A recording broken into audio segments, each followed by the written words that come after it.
큰 사건이 있었죠. 짧게 한마디 하겠습니다.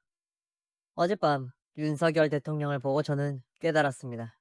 이게 바로 한국 남자들이 일본 남자들보다 일본 여자애들에게 먹히는 이유구나 하고, 이게 무슨 말이냐고요.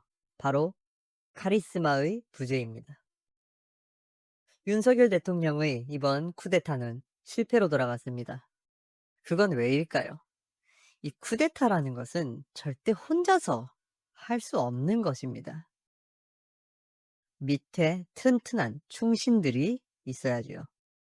박정희 전두환이 독재자일지언정 그들은 엄청난 카리스마의 소유자였기 때문에 지금도 그들을 따르는 사람들이 있습니다. 윤석열 그는 전문직 남성 법조인으로서 일은 잘했을지 몰라도 이 정치에서 필요한 카리스마, 인생에서 노련함으로 승화할 수 있는 아픔이 없기 때문입니다. 그의 인생을 좀 돌아봅시다. 그렇다 할 굴곡이 없어요. 큰 어려움 없는 평탄한 길을 걸어왔습니다. 물론 이는 역대 대통령들에 비해서라는 이야기입니다. 그는 대구 고등검찰청으로 좌천된 적도 있고 징계를 받은 적도 있지요.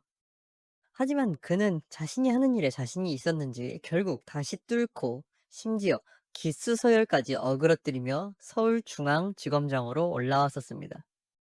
이는 그의 내실은 분명히 있다는 이야기지요. 하지만 박근혜 최순실 게이트 때도 자신은 결코 자리를 거부했었습니다. 하지만 박영수 검사의 지명으로 자리에 앉았었죠. 자기가 궁지에 몰렸을 때 어떻게 해야 하는지를 자기가 선택해 본 적이 없는 겁니다. 이 궁지에서 빠져나와 본 사람만이 수컷 야생의 눈빛을 갖습니다. 그는 현재 자기 아내조차 컨트롤하지 못하는 수컷 이하의 존재가 되어버렸습니다. 이는 돈을 벌 줄은 압니다. 스칼라는 있는 사람이지만 그걸 어떻게 써야 할지는 모르는, 벡터는 없는 사람이라는 겁니다. 어제 그가 보여준 모습은 그가 대통령이 되기 전 대표적으로 인기를 한층 끌어모을 수 있었던 결정적 계기였던 대검찰청 국정감사 때 보여준 모습과는 사뭇 다른 모습입니다. 그때는 묵묵히 자기 일을 하는 전문직이었다면 지금은 무언가를 보여줘야 되는 입장입니다.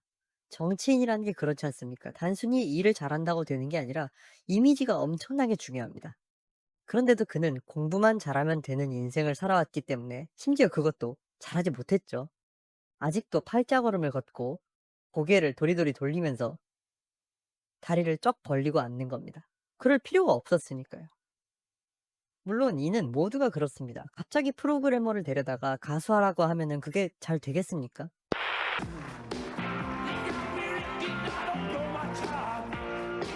갑자기 프로그래머를 데려다가 가수하라고 하면은 그게 잘 되겠습니까? 제가 말씀드리고 싶었던 건 한국 남자들이 일본 여자들에게 지금 인기 있는 이유는 그 눈빛이 다르기 때문입니다. 일본 사람들은 사시여도 잘 고치지 않는다고 제가 말씀드렸었죠. 그 결함마저 그냥 인정을 해버립니다. 그 사람의 개성이라고. 하지만 여자들이 어떤 동물입니까? 보다 좋은 것, 사회적으로 좋은 것을 본능적으로 알아챕니다. 우리나라 사람들은 뛰어난 놈은 올렸다 떨어뜨려 죽이고 못난 놈은 눌려 죽입니다. 그만큼 주변 신경을 많이 써야 되고 언젠가 내 모가지가 날아갈 수 있다는 불안감으로 사는 사람들입니다. 여자를 얻기 위한 경쟁도 엄청나고요. 그러니까 일본 여자들 보기에는 훨씬 더 수컷다운 겁니다. 비슷한 얘기로 문신 돼지 육수충들이 꼭 여자친구는 데리고 다니잖아요. 그런 겁니다. 이 집에서 넷플릭스나 보면서 "스시 먹고 싶어 여보. 스시 만들어 와." 하는 수양반 같은 40대 병신, 단일 민주당 극성 지지충 개새끼 병신 인셀 말라깽이 도태 한남이랑은 다른 겁니다. 우리나라는 일본에게 식민 지배를 당했을 때도 일본 남성 한국 여성 커플보다 일본 여성 한국 남성 커플이 많았습니다. 이는 전 세계 식민지 역사상 유례가 없는 일입니다. 유럽에서 흑인 노예들이랑 유럽 여자들이 결혼하는 거 본 적 있으십니까?